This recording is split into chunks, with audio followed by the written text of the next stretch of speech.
Hello बच्चों। आज हम करेंगे रिवीजन अपने एक बहुत ही धमाकेदार और इम्पॉर्टेंट चैप्टर का जिसका नाम है डेप्रीसिएशन। तो आप अपने नोट्स निकाल सकते हो और सारी बातें यहाँ से नहीं तो मेरे साथ देख भी सकते हो। इस चैप्टर को बच्चों आप एग्ज़ाम के लिए बहुत इंपॉर्टेंट समझना, क्योंकि इसमें 8 नंबर तक का क्वेश्चन आता है। बाकी आप हमारी रिवीजन वीडियो से अगर अच्छे से रिवीजन कर रहे हो तो वीडियोस लाइक और शेयर ज़रूर करना, और जो भी क्वेरीज आपको आती हैं पढ़ते समय उसे कमेंट भी कर सकते हो। तो शुरू करते हैं बच्चों आज का खेल, हमारा डेप्रीसिएशन। तो देखो, सबसे पहले मैंने आपको इसमें बताया था कि डेप्रीसिएशन का मतलब है कि हमारे फिक्स्ड एसेट की वैल्यू में एक गिरावट हो जाती है। अब उस गिरावट के क्या कारण हो सकते हैं? एक था वियर एंड टियर, मतलब आप इस्तेमाल करते हो। दूसरा था एफ्लेक्स ऑफ टाइम, यानी कि मैंने बताया था समय का बीत जाना। तीसरा था ऑब्सोलिसेंस। ऑब्सोलिसेंस के बारे में मैंने आपको बताया था कि ये एक प्रकार से कुछ आविष्कार या इनोवेशन की वजह से या नई टेक्नोलॉजी आने की वजह से जब पुरानी चीज़ों की वैल्यू कम हो जाती है उसे हम ऑब्सोलिसेंस कह देते हैं। तो ये हो गए कारण डेप्रीसिएशन के। फिर मैंने आपको इसके कुछ कैरेक्टरिस्टिक्स लिखवाए थे। वो सिंपल थ्योरी है कि भाई डेप्रीसिएशन एक तरह से टेंजिबल फिक्स्ड एसेट की वैल्यू में गिरावट है, ये हमारे लिए एक्सपेंस है।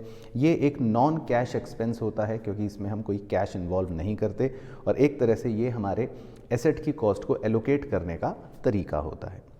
बाकी फिर 3 टर्म्स के बारे में हमने जानकारी ली थी। डेप्रीसिएशन वो तो आपने देख ही लिया क्या है। अमोर्टाइजेशन, सर अगर कोई इंटेंजिबल एसेट की वैल्यू में गिरावट हो, जैसे goodwill, patent, copyright, software, formulas, तो हम कहेंगे अमोर्टाइजेशन।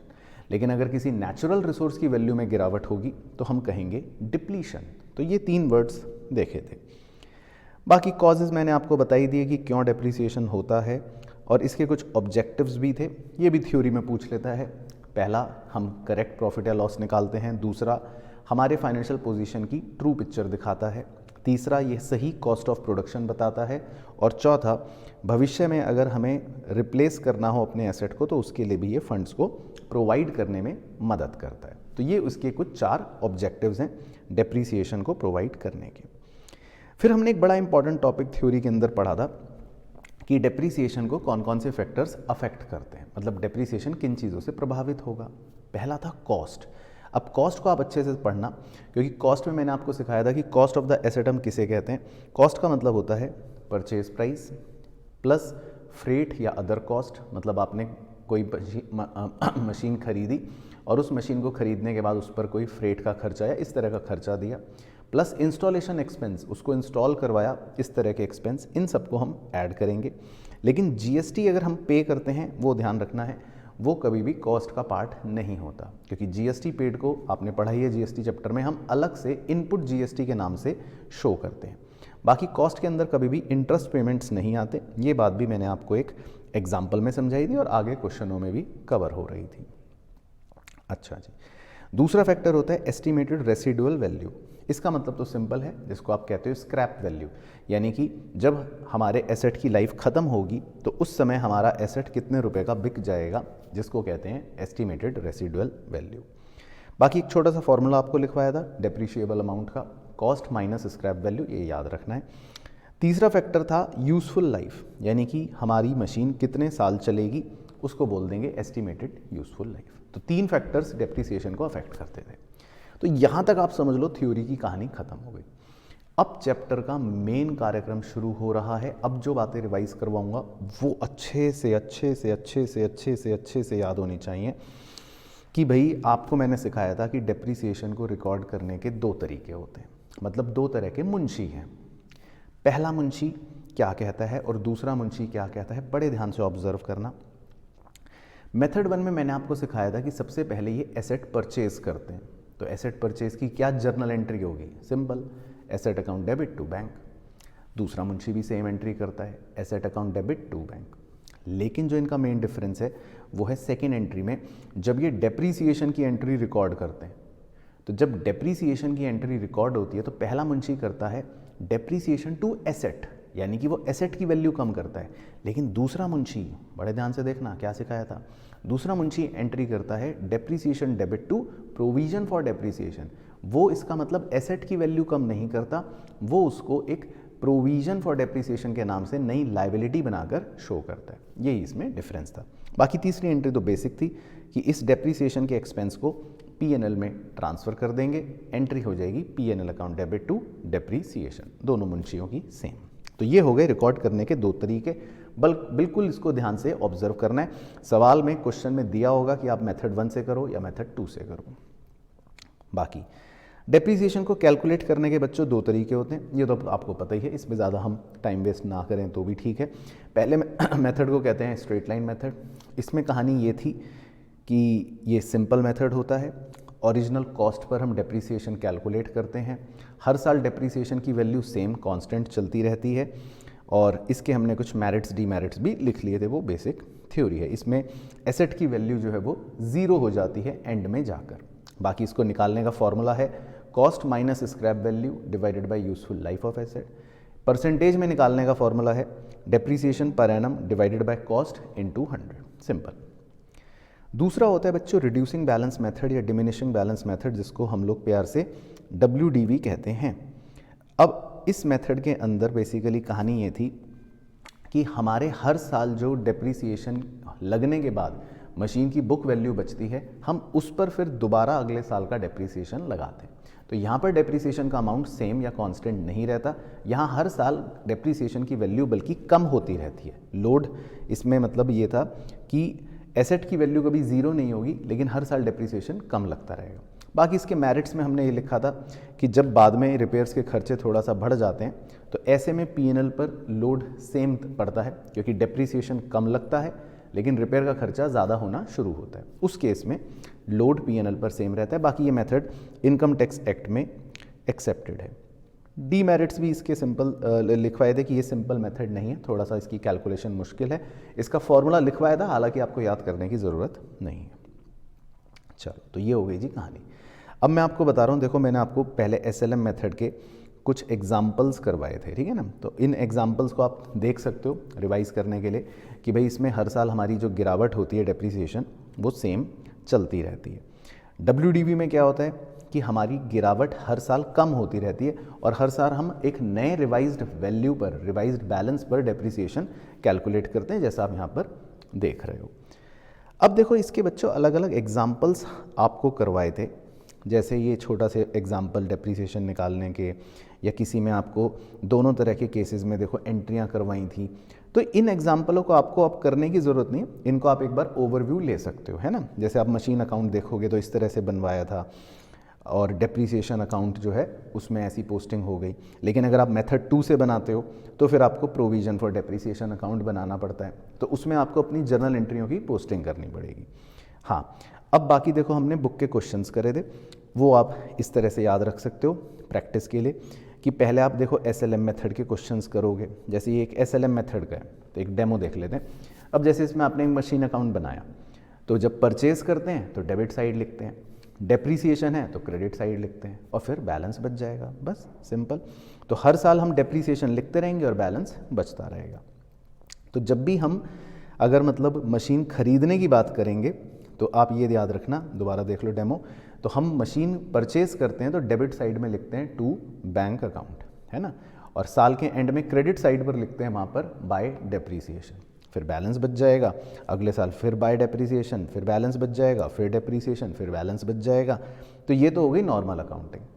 लेकिन फिर हमने जो सीखा था मेन टॉपिक कि अब हम अपने एसेट को बेच देंगे, यानी कि एसेट को सेल करेंगे।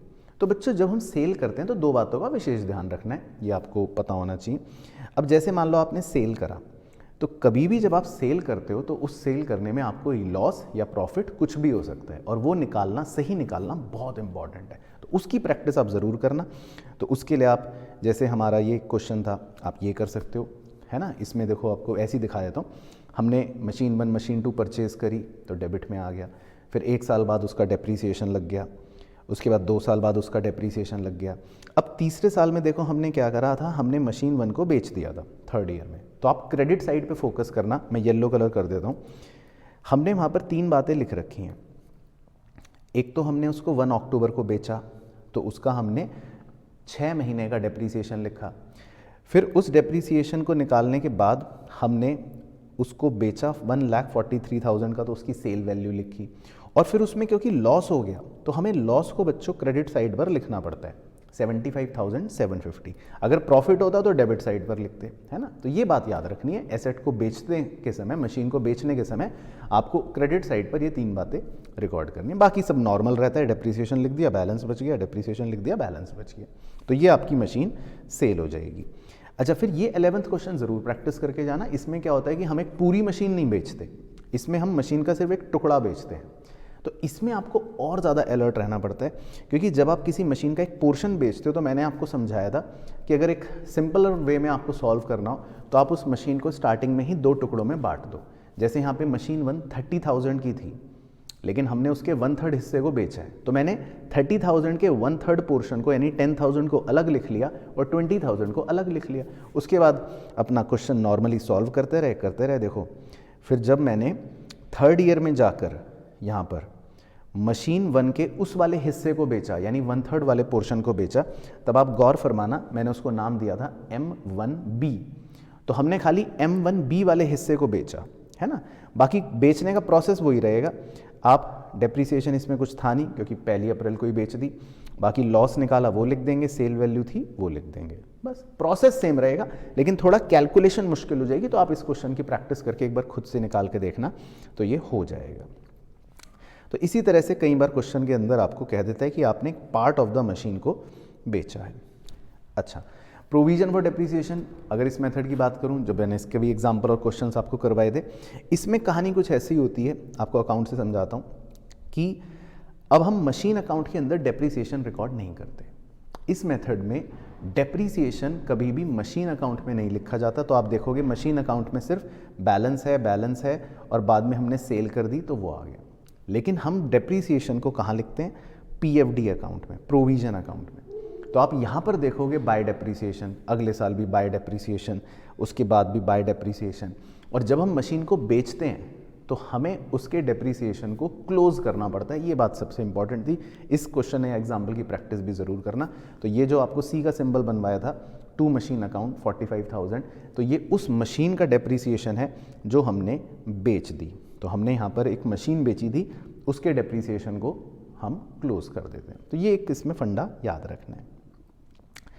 बाकी इसके क्वेश्चन आप ये कर सकते हो अगर आपको लगता है, एक प्रैक्टिस के लिए। बाकी फिर था हमारा WDV मेथड जो हमने पढ़ा था। WDV मेथड का कॉन्सेप्ट तो आपको पता ही है।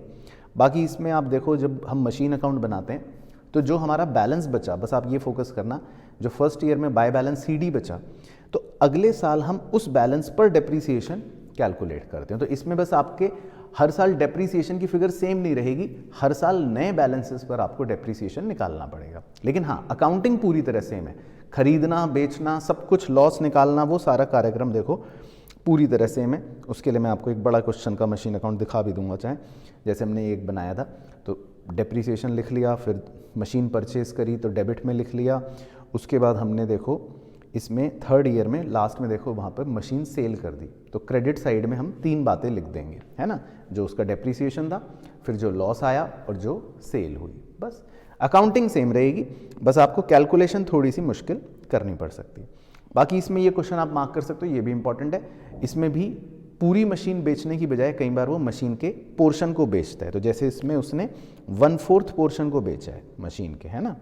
तो तरीका वही रहेगा कि हमने क्या करा, हमने उस मशीन को अलग अलग पार्ट्स में डिवाइड कर लिया। तो 40,000 की M1 थी, तो 40,000 के 1/4 पोर्शन को अलग कर लिया 10,000, और रिमेनिंग को 30 को अलग कर लिया, बाद में एक पोर्शन बेच दिया। तो आपका अकाउंट इस तरह से नज़र आ जाएगा। तो आप अपने इस चैप्टर की अच्छी प्रैक्टिस के लिए ये वाला क्वेश्चन एक अपने हाथ से बिना देखे सॉल्व करना, बाद में टैली करना कि आपका आंसर सेम आ रहा है या नहीं। तो अकाउंटिंग ध्यान रखना सेम ही होगी बच्चों, बस कैलकुलेशन कई बार आपकी इजी टफ होती रहेगी, थोड़ा सा उस बात का इस चैप्टर में ध्यान रखना है, ठीक है ना। तो ये बस इसके क्वेश्चंस हैं जो कुछ 5 से 6 आपको प्रैक्टिस करने चाहिए। बाकी चैप्टर का पूरा कॉन्सेप्ट यही है इस डेप्रिसिएशन चैप्टर का। तो उम्मीद करता हूँ आपको इस वीडियो से एक ग्लिम्स मिल गया होगा कि क्या है चैप्टर, और अच्छा आप रिवीजन कर पाओगे। बाकी मुलाकात करता हूँ अगली वीडियो में।